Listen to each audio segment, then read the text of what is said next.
right? Like these patients, as you know, they come to I us and they know. want to be pregnant yesterday or Yeah. like last year. So you want to do everything that you can. I'm trying to get them to increase calories actually and increase fat. Yeah. I think that I'm I'm definitely not afraid of fat. Like I Yeah. think that Same. it's actually so important with vitamin A, and vitamin Yeah. A is really important with fertility. It's your body saying like there's an imbalance going on here and I need help. And Yeah. so I think that you know the patient will be healthier and happier arguably for the long run, and then Mhm. also you're going to have a better pregnancy, you're going to have a healthier baby. And so I think you owe it With to yourself. yourself. Yeah. You deserve to feel good and to be able to get pregnant. And I think that there are so many tools and things that we can do to help restore that balance. We are talking about fertility today, preconception, Super excited. all of the things that you love. Yes, yes. Tell us about your background and your training. I know, but for those that are listening, introduce yourself and share a little bit more about what that looked like. Sure. So I'm Cait Strong, and I'm a naturopathic doctor. I went to Southwest College of Naturopathic Medicine in Tempe, Arizona. So it's a 4-year naturopathic medical school. Um, and after graduating and when I moved back to Connecticut, I did a few different things. I was on my own practicing for a little while, and then I had joined another clinic. And I saw loads of different types of patients, but I just realized that I really loved working with fertility patients. So what that was one part, is that I realized how much I loved working with fertility patients because you get to help them get pregnant Yeah. and there's a baby at the end of it, Yeah. right? So rewarding. And there's such a need Yeah. for it. So many people And that's really need this type of support, and yes. it's hard to find. And that's the other thing that really drives me, Yeah. is I feel like what we offer is so needed, and we can make such a difference helping couples to get pregnant. And there's so many tools in our toolbox that can really take someone from infertility and IVF hasn't worked to being able to still get pregnant even naturally. So You're so right. There's yeah, so many options, and I think people just don't know are available to yeah, them. right. But it's finding that provider that can bring more options and tools to the table that Mhm, can help potentially avoid assisted reproductive mhm. technology, but also complement them at the same time if they Right. do choose to go down that path. So you went to the same school as Dr. P. That's right. Is that how you found him, or is that how you met him? Oh, yes. That's Yes. funny. We're in the same class and the same close group of Same friends. cohort. Okay. But you Yeah. graduated from UConn. That's right. And then Mhm. what was your undergrad? Political science. Okay. All Yeah. right. And Yeah. then what made you take the path of naturopathic medicine? Have I told you this story No, before? no. Oh, so my mom and sister started to see a naturopathic doctor in Hamden, Dr. Sensnig, and he has passed away, but he's like a goat, he Yeah. is just the best. And but it's so funny because I thought that naturopaths were Oh, yeah. You could like say it. hippies that Yeah. like would just prescribe incense. Like I was Yeah. in my 20s, Yeah. what did I Didn't know? know. Yeah. Same. And yeah, so I thought it was like a scam, literally. Hmm. And I actually got into like an argument with my mom about it because I felt like I'm like, this guy is I didn't know if like he was like taking advantage of Yeah. her, or like I The just best for your mom. yeah, and I'm like, Worried you're about wasting her. your time. Like Yeah. Yale is in our backyard. Like, what Yeah. are you doing? Yeah. So finally she convinced me to go to One an of the appointment, appointments. and I was blown, like just flabbergasted, like blown away by how much he knew Yeah. about disease and health and like how the body worked in a way that I had never heard before. Hmm. And I was like hooked. And so he let me shadow him. And then he like helped me to like go down this path. And then I just decided I would, with like no medical background, I was like, you know Yeah. what? Screw it. Like I'm just gonna I'm doing dive it. in. I'm gonna do it. I'm gonna take a chance like on myself and Yeah. went back to school and then went to SENM. So I love that. it was a crazy ride, but Yeah. I wouldn't change it. Yeah. Long 4 years. Yeah, insane for you. Yeah. Yeah. You had Dr. P in your friend Yes, group to help you yes, get through it. That's so cool. yes. So I love to tell the story of how we met and how we were connected Yeah. because I find it to be so what's the word? Like all the stars I aligned and it know. just I felt really think so. very Yeah. out of what am I trying to say? Like It was meant there to was a be. It fate. was Yeah, fate. there was a Yeah. fate. So we were just trying to get this right before we started recording, but we were at Christmas dinner with the Yeah. team last year, right? Mhm. And And we had heard of each other, but we had yeah, never I met I before. knew of you and your Yeah. program. We were already following each other because at the time I Oh, was yeah. really into preconception care Okay. and I started to put together my second group coaching course, I guess I'll call Okay. it. And it was called the Holistic Preconception I Plan. love it. And at the time you had a course Yeah. also that I can't remember the name of it. Fertility reset. Yeah. Okay, and that's how I knew of you because we had a mutual patient at the Right. time and I loved your work. But all that to say, we were at dinner and I was complaining about busting at the seams, which I still am, but in a different way. And I was talking to Dr. P and I'm like, and Sarah was there. Yeah. And I'm like, you guys, like, I need another provider yesterday. I need somebody that knows this type of work that's in this preconception fertility space because now we had the course going Uh-huh. there was so many people that were interested in this type of work, but I didn't have any more appointment slots, just to keep it Right, simple. right.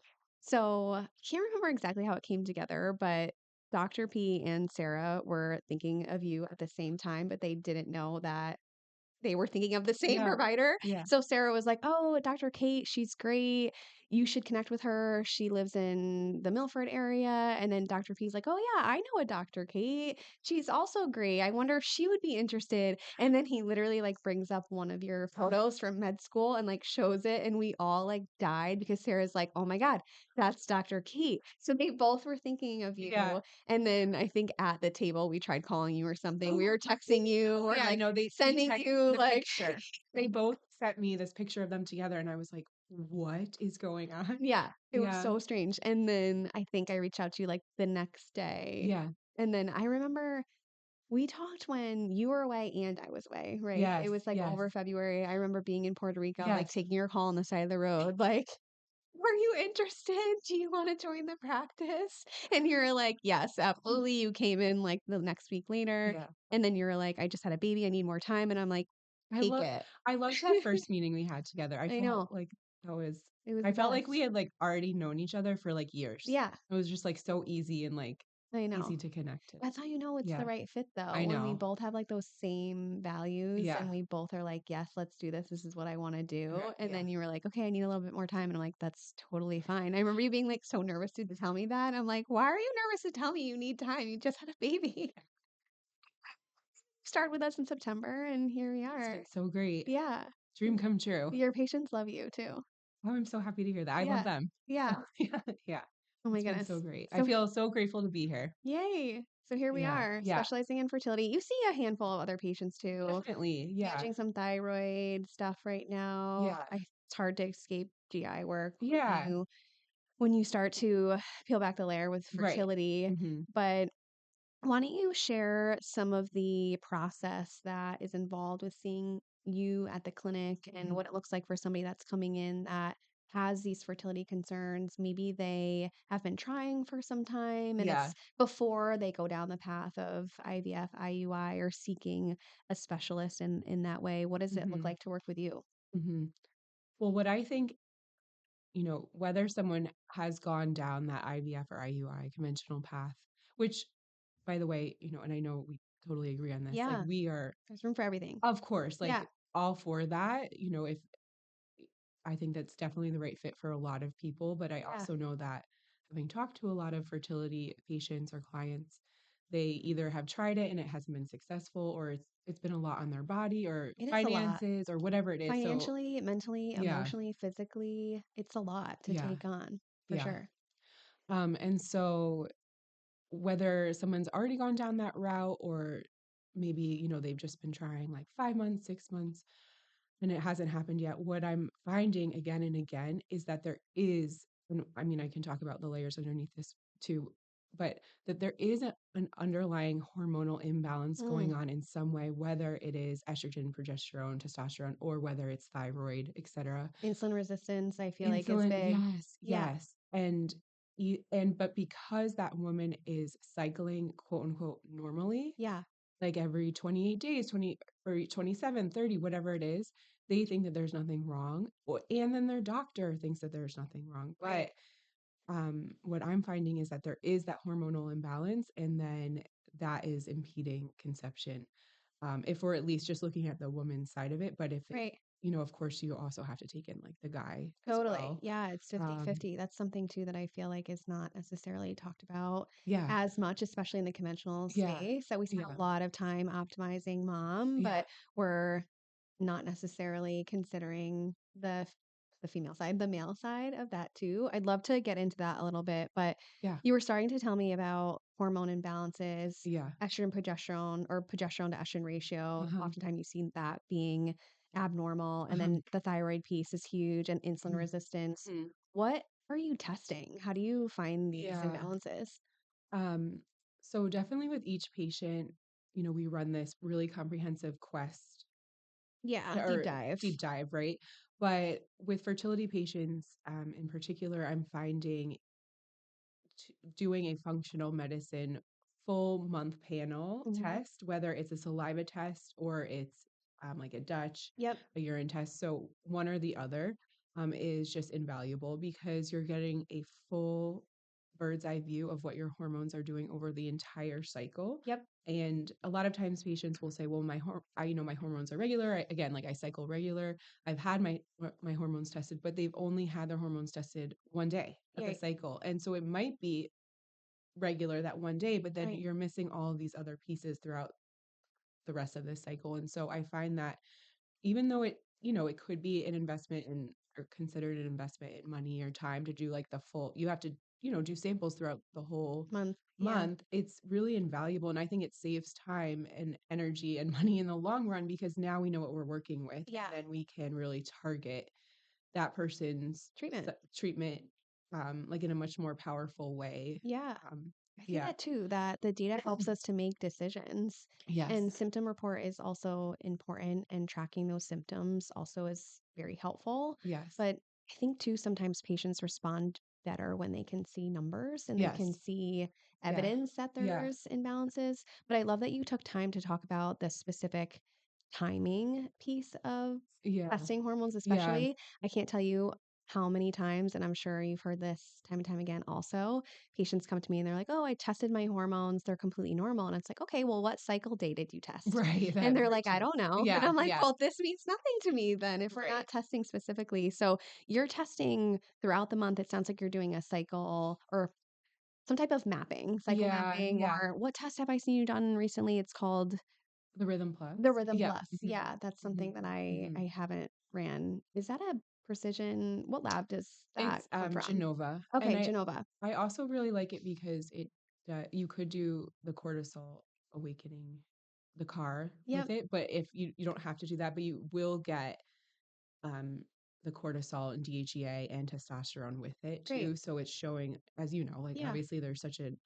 um, relationship between cortisol and your hormones. So absolutely. like having that data is so So helpful. helpful. Yeah. Yeah. Okay. So you're doing a cycle mapping, you're testing a full thyroid panel, Yes. which definitely check out Dr. P's episode. He talks about that. Oh, I need to listen. Yeah. Yeah. Yeah. He gets into the full panel and some of the micronutrients that are involved with that. And then what else do you say? Or I mentioned the insulin resistance piece. So that's like Yeah. your hormone workup. Yep. Let's talk about other labs that a client can run Mhm. early on, seeing you to get a bigger understanding of what's going on. So, yes, you're doing an in depth dive on hormones, but what else are you looking at that maybe clients wouldn't necessarily get in the conventional model? Sure. Definitely a GI map. Yeah, So it's this comprehensive test that is looking at your gut microbiome. And I think, to be honest, with every patient, regardless of if they're a fertility patient or not, of course, we can wanting to run never, that yeah, I'm test. wanting to Yeah. run it. I can never, it's always an option. Hmm. Um, but because our gut is so obviously I'm telling Yeah. you what you already know, but Yeah. our gut is so foundational to our health in so many different ways that it's like, I feel like everyone should Yeah. have that test done. Me too. I Um, really try to advocate for it. I'm like, yeah, listen, like maybe you have no GI symptoms whatsoever.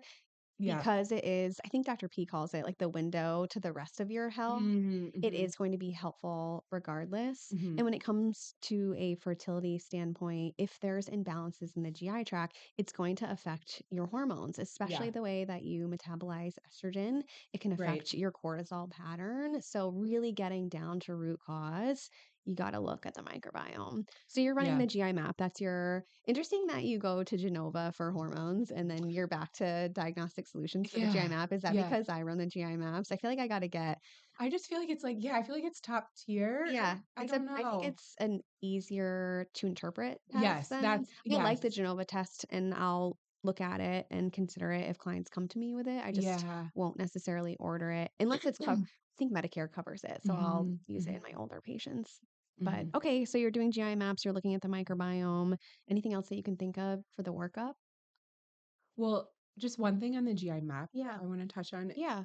So, with some of my fertility patients, they come to see me and they're already, like, super healthy, and they're Yeah. doing all the right things. Right. They're eating like, they know, remove toxicity in my life, Yeah. like, They've already done all of they've that. done They cleaned out the yes, home, they've they're like changed their their diet's personal care amazing. routine.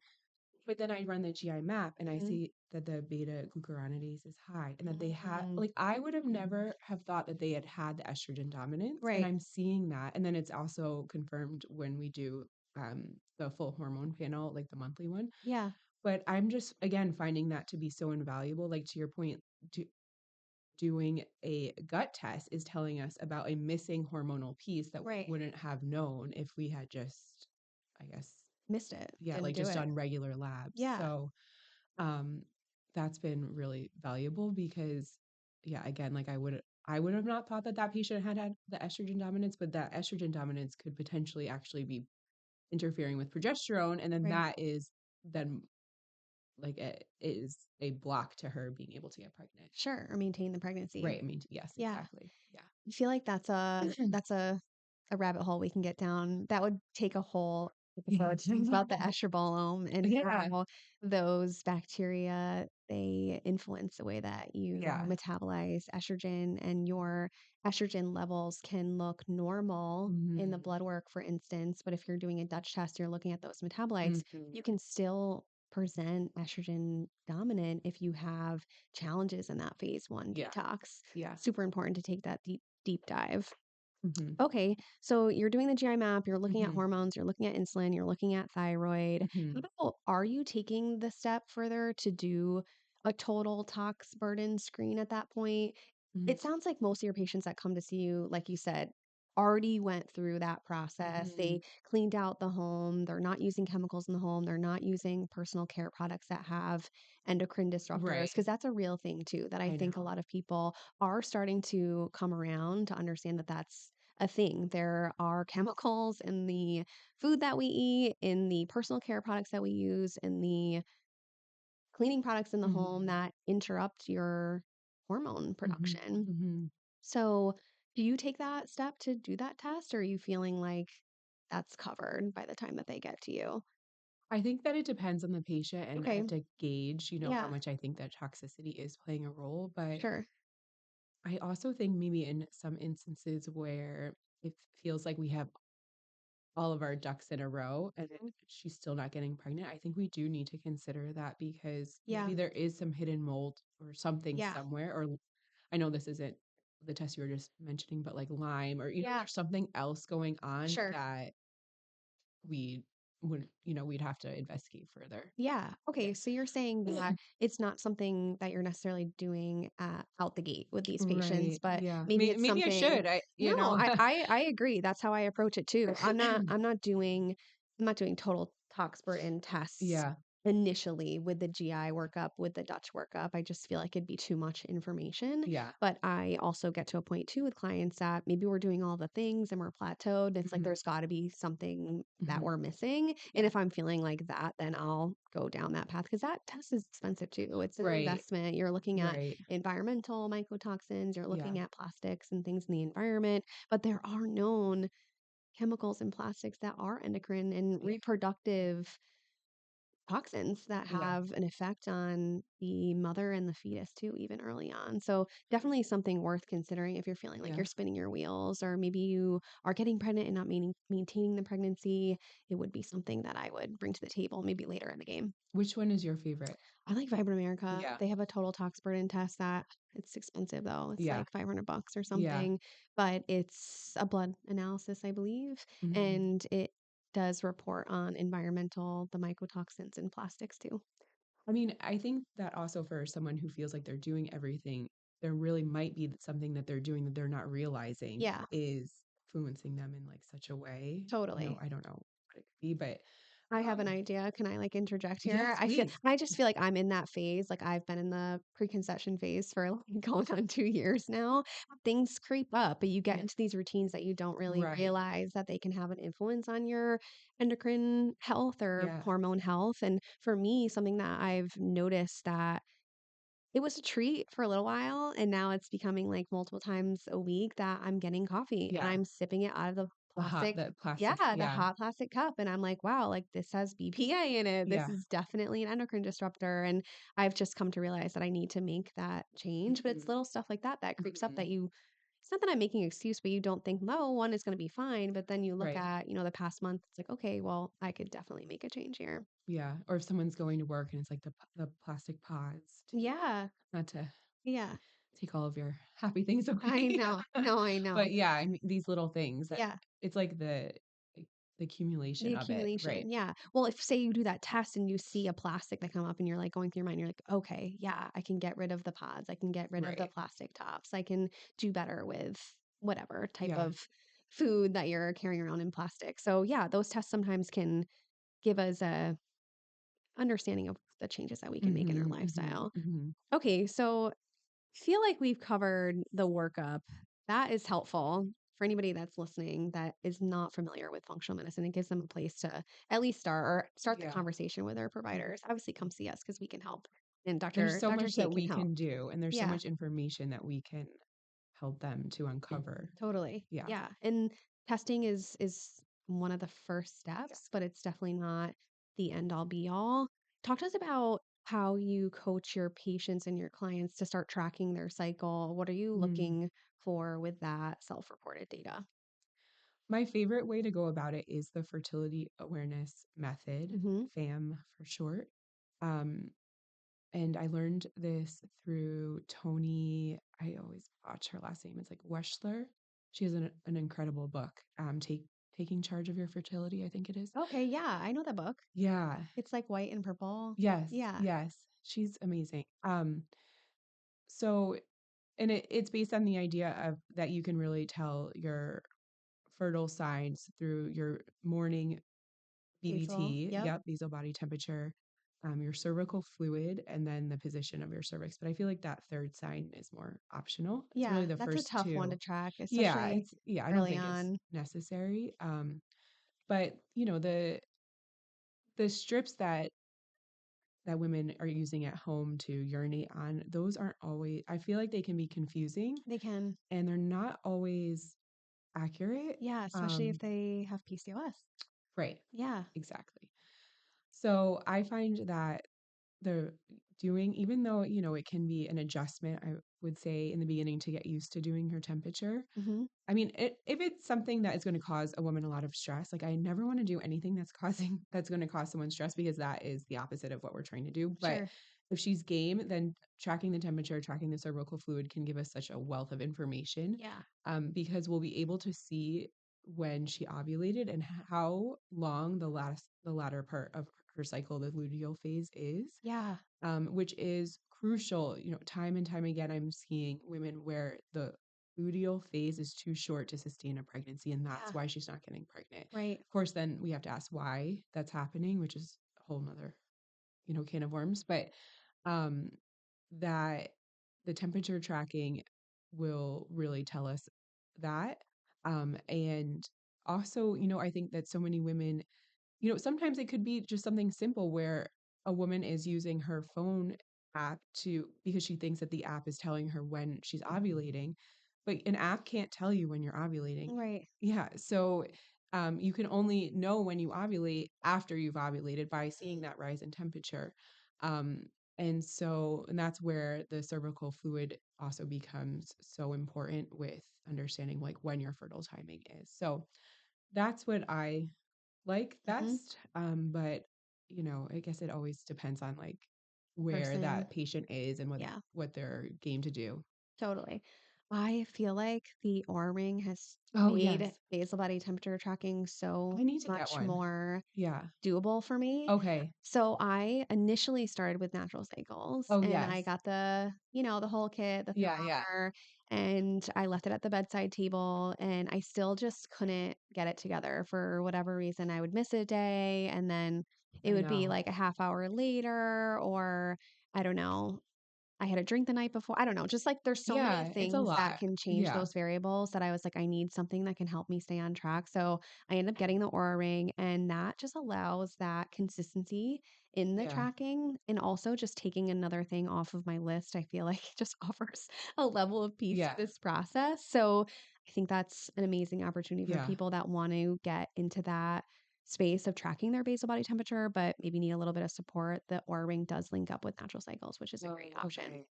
You've Yeah. convinced me. I'll Yeah. get one. Yeah. I mean, they're a couple $100. They're not Yeah, they're not. necessarily I cheap, know. Yeah. but it does take a lot of the stress out of that practice. You Yeah. don't have to worry about some of the variables because it's gonna be checked The anyways. the primary thing for the Oura Ring is about sleep, right? Yeah. Yeah, so the Oura Ring tracks your heart rate and also Mhm. your temperature. And with Mhm. that data, we can see how you're sleeping, how you're recovering. It's looking at heart rate variability. So the time in between your beats can give the clinician understanding how you're recovering or how you're sleeping. So I do feel like it's helpful, like real time data that you can make small changes Mhm. Mhm. between appointments, even. Mhm. Yeah, I love the Oura Ring. We're gonna hopefully I was give gonna one say not away. sponsored, but maybe we should be. Yeah, I know. I know. Please, Aura. Oura Ring, or sponsor us. Yeah. So, how do we get away from that? We were talking about tracking your cycle, also tracking period days or bleeding days, I Yeah. think is essential, right? So, Yep. you're tracking bleeding days, hopefully tracking basal body temperature and cervical mucus changes. The positioning is a little bit of a challenge for most Yeah. women, myself Yeah. included. I don't really know what I'm feeling. Yeah, yeah. So, I sort of leave that at the table too. What app are you recommending clients use for all of this? It's actually the same one by that woman Tony, and it's Okay. the Overgraph. I Okay. mean, it's not I feel like it There's a lot on the market. yeah, Like, maybe really, there's it a doesn't better one out matter there. too much. Sorry, Tony, but No. yeah. Um, but it does the graph Yeah. for me, and so then I can see the whole cycle, and that's really helpful. Same with Yeah. natural cycles. It collects all of that and puts it in a graph, Mhm. which is helpful. Let's go back to the luteal phase defect. So you were Mhm. talking to us about how that's a challenge that you're seeing Yeah. more often in our population where the luteal phase is short. And what happens in that period, I guess I'll say, is that the it's hard to conceive and it's also harder to maintain that pregnancy Yeah. if you don't have a sufficient luteal phase. So what are you seeing in terms of like days? Like what is too short? What's Yeah. too like what's the Goldilocks? Anything less than 10 is too short. I even Okay. think 10 is, like, cutting Yeah. it too close. I So, usually say 14, but I've yeah. seen challenges with Yeah. 13, Yeah. 12, 11. So anything, Mhm. okay, anything less than 10, you're intervening. What are the interventions that you're bringing to the table when it comes to luteal phase defect? I mean, certainly Sure. it matters in terms of what the root cause is, right? Right. And you're treating that, but if you can give us some actions that you might take with these Mhm. patients, what are Mhm. those? So I think it's really first and foremost evaluating thyroid Yeah, because you're I so think right. that it is usually a thyroid Hmm. issue. At least I think in basically every. I'm trying to think of an instance where I haven't seen it, Yeah. where even if the patient isn't fully like It's like suboptimal. yeah, Yeah. suboptimal. So it goes miss Mhm. because your labs Mhm. look normal, Mhm. but maybe it's like low normal or high Yeah. normal, or maybe there's a nutrient deficiency that's Mhm. getting in the way of that T4, T3 conversion, right? Yeah. Okay, so you're looking at thyroid first But with more also, in and then depth. also you have to look to the first part of the cycle too, Yep. um, and estrogen production, because if estrogen is um, too low, then Mhm. I think then that will affect progesterone levels also. Sure. So that's that FSH estrogen um, link there. Yeah. But so to answer your question, what are interventions? So definitely it would be supporting thyroid if it is that. It Yep. would be supporting progesterone production, whether Yeah. it's like a prescription or Yeah. topical, suppository, even it kind of depends. But Okay. um, and then herbs, I think can be just So helpful. so helpful. And you know, I think because herbs are natural that we tend to think of them as, or maybe some people tend to think of them as being less effective, but Yeah. I really find it to be opposite. Like they are Same. so, especially if they're dosed high enough, like they Yeah. are so amazing Yeah. and effective and can balance your hormones in your body in a way that medications really can't because um they can be adaptogenic. So Yeah. raising what needs to be raised or lowering what needs to be lowered. It's Yeah. yeah. So helpful. I feel like that's something that I'm learning from you and Dr. P is how to use herbs in a way that's therapeutic. Yeah. Playing with them in practice is one thing, but knowing the therapeutic levels and the Yeah. timing of when to use them and when to pull back can be game changing. Hmm. I wanted to, excuse me, touch on you mentioned progesterone replacement, which I Hmm. do want to get into that a little bit, but the power of herbs Hmm. does go overlooked. Even for me, sometimes I'm so quick to go right to progesterone replacement because I'm trying to expedite. Like these patients, as you know, they Yeah, come to I us and they know. want to be pregnant yesterday or Yeah. like last year. So you want to do everything that you can. And I am quick to put somebody on progesterone, but some patients just don't do well with hormone replacement for Yeah. whatever reason. Yeah. And they go to something like, or we go to something like a Vitex or high dose vitamin C, and they start to respond. And it's in a more gentle way, I want to say.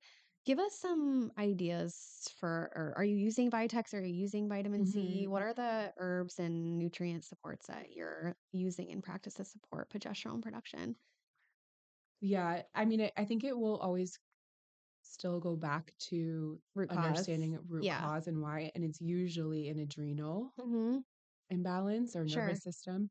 And so then we're relying, so yes, Vitex for sure. Yeah. Um, but or maca, Mm-hmm. and then adrenal herbs like ashwagandha, rhodiola, Holy holy basil. basil. Yeah. Yep.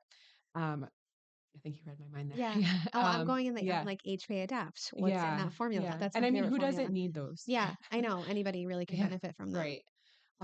And so, and there also are herbs too that can really help to prepare the uterus for Mm-hmm. conception. Yeah. And Is that like your red clove or red raspberry there's a blend. Oh my God, pregnancy prep?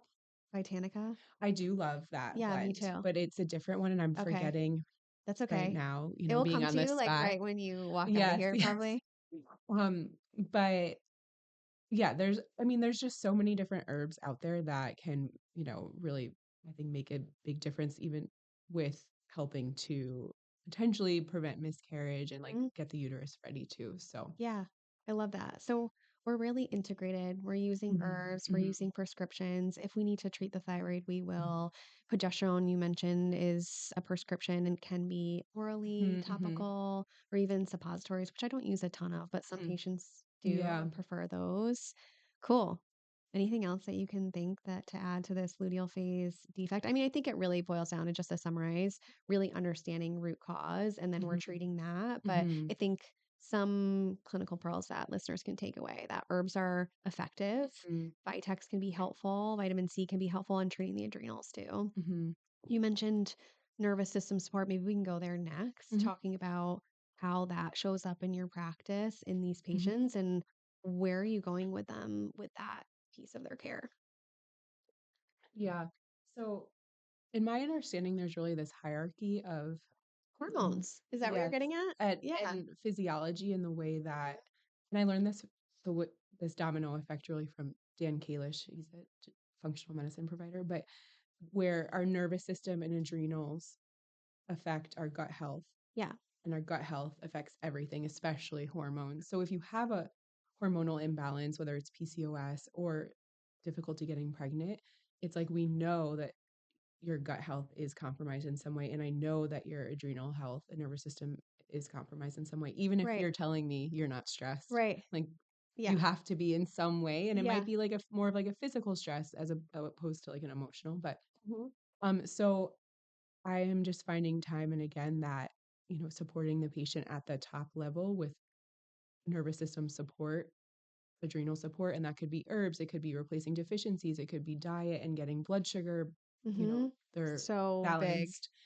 But I also find that trauma plays a really big role, and not just for my fertility patients, it could be, All of our all of our patients. patients, and it could be little traumas, it could be big traumas, but it's really, I think, like true root cause, Mhm. and nervous system imbalance, and then that also affect. I kind of put it all in one bucket, like Yeah. adrenal imbalance. Yeah. So I love that you said that. I have like a different way of communicating, but yeah, we're really aligned in talking about the hierarchy. yeah, I call it a hormone hierarchy. So I'm yeah, talking to my patients about thyroid, insulin, cortisol mm, being at the top. And if there's imbalances with thyroid, for instance, you have more of a likelihood that there is an imbalance between sex hormones because it's more downstream. yeah, So if you right, can correct the problem more upstream, exactly, thyroid, adrenal health, yeah, insulin, or blood sugar management, right, then everything else more down is going to fall into place, hmm hypothetically. Not hmm always, but hmm I love that you're spending time talking about that and educating patients. So, nervous system work is hmm huge. What interventions are you using in practice to help with hmm these patients deal with trauma? So I've been doing individual EFT with them lately, and that stands for emotional freedom technique. And I- it's all over the internet now, and I Yeah. think there's lots of different variations. But it was created by a man, Gary Craig, and the idea is you kind of trace back to a traumatic event, say, and then you um, help the patient to release that like stored trauma through tapping. Yeah. Like you kind of go through the event with them, and it's very gentle. It's not like a horrible thing where Yeah. the patient is like having to like relive everything and be traumatized again, because you're releasing the trauma as they're going through it. Mhm. But I find it to be so effective. For instance, I had a patient where we did EFT. This was a long time ago, for something that had happened in her childhood. And she had been trying to get pregnant for years. And after we did the EFT, and we realized that it was related, Yeah. the trauma and I think, her chakra system and Yeah. getting pregnant. But anyway, she got pregnant 2 weeks later. Oh my goodness. Yeah, it's so the mind body connection A real is thing. so real. Yeah. And I think people are waking up to this more Yeah. and more. I And agree. it's so strong, and Yeah. um I think true root cause. I love that. So, with the tapping technique, is there a certain mantra that you're using or is it specific to everybody?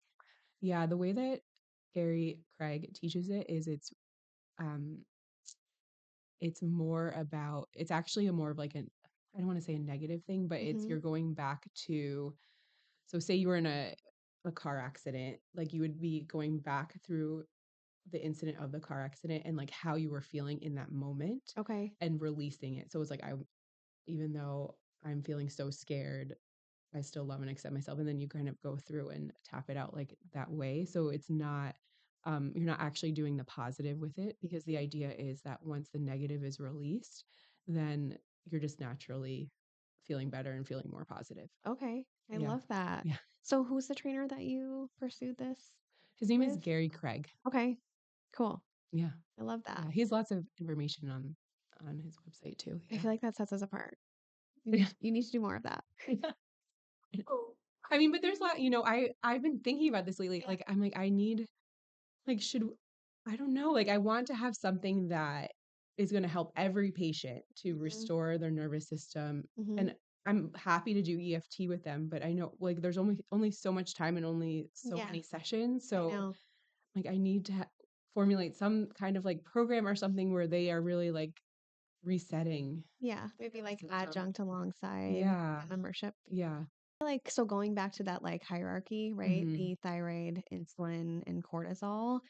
I think that many patients don't realize that it's myself included. Like I was hmm definitely awoken, is that a word? To this phenomenon, I guess, that Yeah. blood sugar matters for everybody. Yeah. Not if you're diabetic, certainly, but everybody needs to have an awareness of their blood sugar balance. If your blood sugar is dysregulated, it's going to affect your hormone health. It's going to Mhm. affect your mood. It's going to affect Mhm. the way that you sleep. So, having that be part of the discussion early on needs to happen. It's foundational. So, first of all, how we do that is testing to Yeah. get an understanding of what their fasting glucose is, their A1C.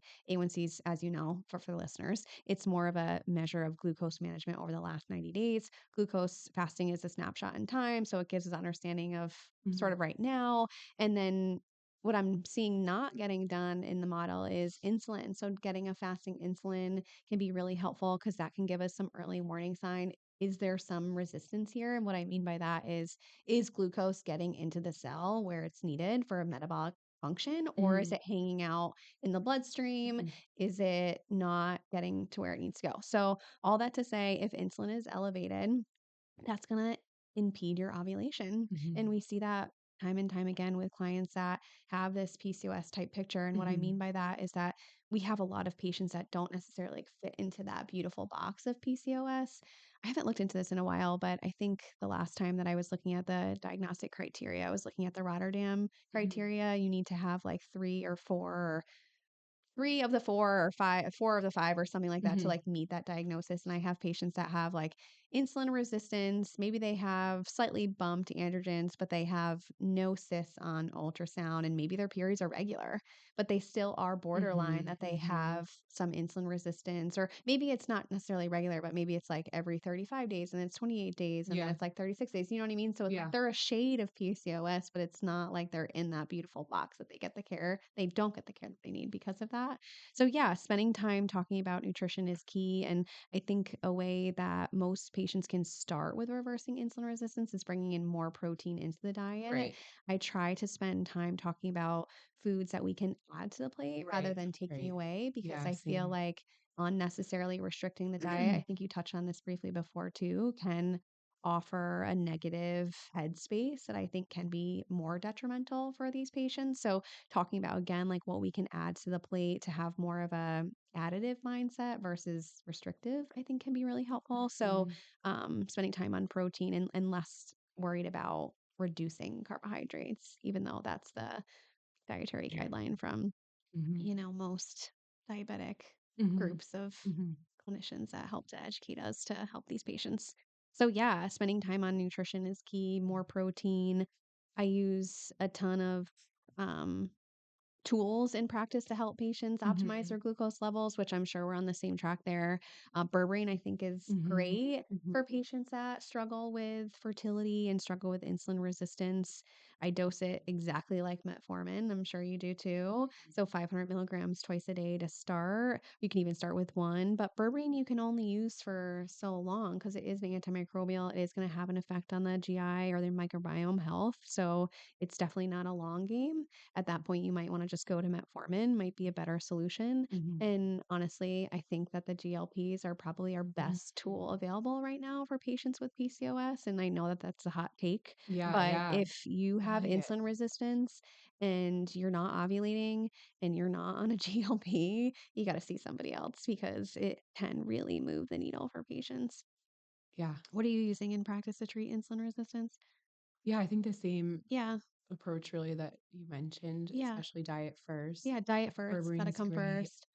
Um, and I think also adding in fat too, especially Yeah. with fertility Yeah. Oh, let's talk about that. clients. Yeah. I Okay. find that sometimes they're eating so quote unquote clean Yeah. and then like It's like too clean. exercising like so much that it's like their tank is empty. Yeah. And they and so I'm trying to get them to increase calories actually and increase fat. Yeah. I I think that I'm I'm definitely not afraid of fat. Like I Yeah. think that Same. it's actually so important with vitamin A, and vitamin Yeah. A is really important with fertility, and that gets overlooked a lot. Um, Yep. and so yeah, it's about adding in protein, adding in fat, and having those small meals throughout the day. Yeah. To keep your blood sugar stable. I And love you're gonna that. feel a lot better. Yeah. I mean, I know talk to If patients about that all the yeah, time, that if you say that we only do this, I we know. only work on blood sugar regulation, you will feel better. You're going to sleep Yeah, better. You're going to have more consistent, even energy throughout the day. yeah, You're going to be less anxious. I promise I you. know. A lot of anxiety stems from dysregulated blood sugar, and it's overlooked time and time again. Wanted to touch on the nurse's health study we were Oh, talking yes. about prior to jumping Mhm, on the recording. You mentioned bringing in more fats in the diet can be really mhm, helpful. Think people don't realize that hormones are made from fat. So if you mhm. don't have enough fat and cholesterol in the diet, Yeah, you're not going to make adequate hormones. So there's very little data to support nutrition interventions. At least, please correct me if I'm wrong. If you're out there and you're listening, send the studies my way. But the last time that I looked into it, the nurses' health study was one of the few studies that gives us information for this population. And what they found, and I'm going to need your help with this, but what the researchers found is that patients that were struggling with ovulation, they had improvement in their ovulation with more fat in the diet, mhm. more full fat dairy Dairy, in the yep, diet, which is, I feel like, groundbreaking for many people I because know. they're taking dairy out of the diet. And then the other piece is the protein piece, is that they found this Goldilocks window that not enough, but also too much can be a burden on the system for somebody that's trying to ovulate and to get and maintain a pregnancy. Yeah, the low-fat dairy is something I think that keeps me up at night. Yeah, yeah. Tell us about I'm that. kidding, but not. Um, because actually eating I could talk about this for, like, hours, but, um, eating low fat in that way, it actually depletes vitamin A, Mhm, which is so important for your immune system, but it's also so important for your cervical fluid. mhm. And so it really, it I don't think that eating like full fat dairy is going to make someone quote unquote fat, Yeah, right? no. But it's so important, I think, with keeping in mind those nutrient blocks, those building blocks that we need, Mhm. and vitamin A, which is overlooked, but really crucial for getting pregnant. So, I love that. yeah, So staying away from low fat is yeah, key. I feel like people would be surprised that I eat high fat and yeah, I don't wanna say same. a ton of dairy, but I do eat a good amount of Mhm. full fat dairy, and I have seen improvements in my hormone health. Yeah, I think too people are clinicians are quick to treat slightly elevated cholesterol in women our age. And I think a lot of the times, too, that's an early warning sign of your body needs more hormone support. It's looking to make hmm more hormones. So don't hmm touch that hmm Oh, that's cholesterol. such a good way of Leave putting it. it. Yeah. Yeah. You need, if Yes, your cholesterol's like 220, if it's 225, 235, like it's really it's not a really big fine. deal. Yeah. Yeah. It's really okay. I mean, obviously if you have cardiac risk factors, there's Mhm. there's more. Right, right, There's more right. to this discussion, but I'm just trying to articulate that high fat is appropriate for this population and cholesterol that's slightly bumped is Yeah. most of the time it's okay. Cool. I think that's really helpful because people can look into the nurse's health study. Maybe we'll link it in the show Yeah. notes Yeah. and Maybe they can look into it and bring it up to their providers. Cool. So I think that we touched on a lot of the things that our community asked. I have a couple questions from them.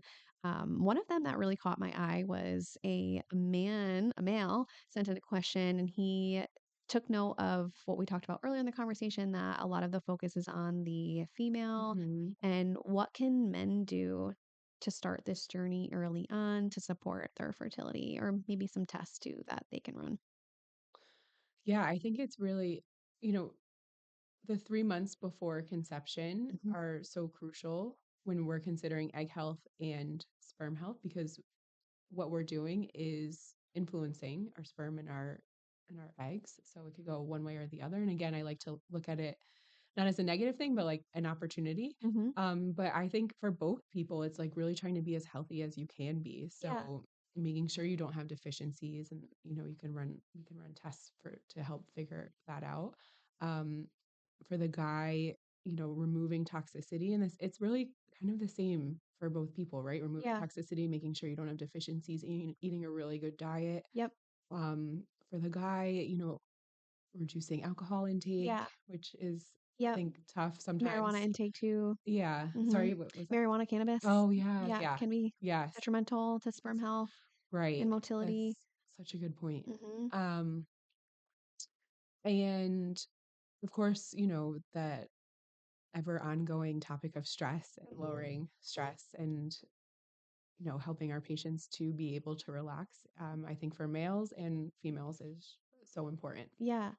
Something just popped into my head. I don't know if this is applicable for males, but we do a ton of NAD at the clinic, as you Yeah. know, IVs and injections. And there is some really exciting science coming out that's in support of using NAD to boost your egg quality. And I Mhm. wonder if that could be applied to sperm also. We'll look into it. But I mean, that makes sense to yeah, me. yeah, it does, Right. right? It Yeah. has an effect on eggs by way of reducing inflammation and Yeah. it's very anti-aging, Right. so protective to the eggs and the ovaries. So that's something that you can look into too. Okay, we talked about somebody asked, can gut health really impact fertility? We talked about that. And Hmm. then maybe we can talk about how can I support egg quality in my late 30s? So NAD is definitely something that you should Hmm. look into if you're in your late 30s. It's worth the investment to support again your egg quality and ovarian health. I think what comes to mind too is like what you said, like reducing that toxicity as much as you can. Antioxidant support Yeah. is huge. What else can you think of? Making sure that you have adequate vitamin mineral Yeah. levels Okay. is so important Yeah. too. So doing that lab, seeing exactly what you need, Yeah. having targeted supplementation. Hmm. Hmm. Cool. I also think hydrate like this is everyone's gonna eye roll, but Yeah. hydration No, yeah. is so huge and adequate electrolytes and mineral balance to your point. So Hmm. make sure you're getting that in. Awesome. Cool. Yeah, I don't think I know I'm with you because I think that there are so many interventions we make, gut health and supplements and all the things, but really the basics Yeah, the basics matter. are so important. Yeah. And you can take 100 supplements, but if Yeah. you're not doing the basics, it's Right. not going to make as big of a difference for sure. Totally. Supplements are exactly that, right? They supplement Yeah. our diet. If we're not doing the big stuff, then it's going to be hard to move the needle. But we Mhm. can also help in that regard. Like if you're not sleeping, we can start Right. the work of understanding like what is the barrier there. Okay. We're going to play this or that. Okay. Dr. Cait, I'm going to tell you two options and you give me the answer. Don't think too much into it, but this is going to help listeners to get to know you. Oh, Coffee or matcha? coffee. Start early or work late? Start early. Sauna or cold plunge? Oh, sorry. Is anyone choosing cold I don't plunge? think so. Actually, I think everybody's saying sauna so far. Protein shake or green juice? Uh, green juice with a meal. Yeah, okay. That's a different Yeah. answer. We Yeah. haven't gotten green juice yet, I don't think. Power nap or a quick workout? Power nap. Impact or income? Oh God. Can I do both? Yeah, you Yeah. can. My friend that was on here, she's like, income. I have 3 kids. That was her answer. Meeting or email? Oh, if it's you meeting, Yeah, I guess oh God. Wait, it's just ask a me that one again. meeting or email. Email. It just depends who it Yeah, is. It yeah. really does. Call or text, Text. one-on-one or group hang, Group. work from home or office energy. Office. Okay. A night in or out? Out. Last At one. this point in my life. Get me out of here. Yeah. Dinner or brunch? Mm. Oh shoot. Both. It depends. What's the vibe? What's the mood? Who's going? Probably dinner. Okay. Yeah. Same. There you have it, Dr. Cait, everyone. Yeah. I think this episode is going to be so helpful for listeners. Yes. I hope so. Thanks Yeah. for being here, Dr. Oh my Cait. gosh. Thank you for having me. This was great. Yay. We'll do it again. Yeah, we have to. Yeah. Part 2. Yeah.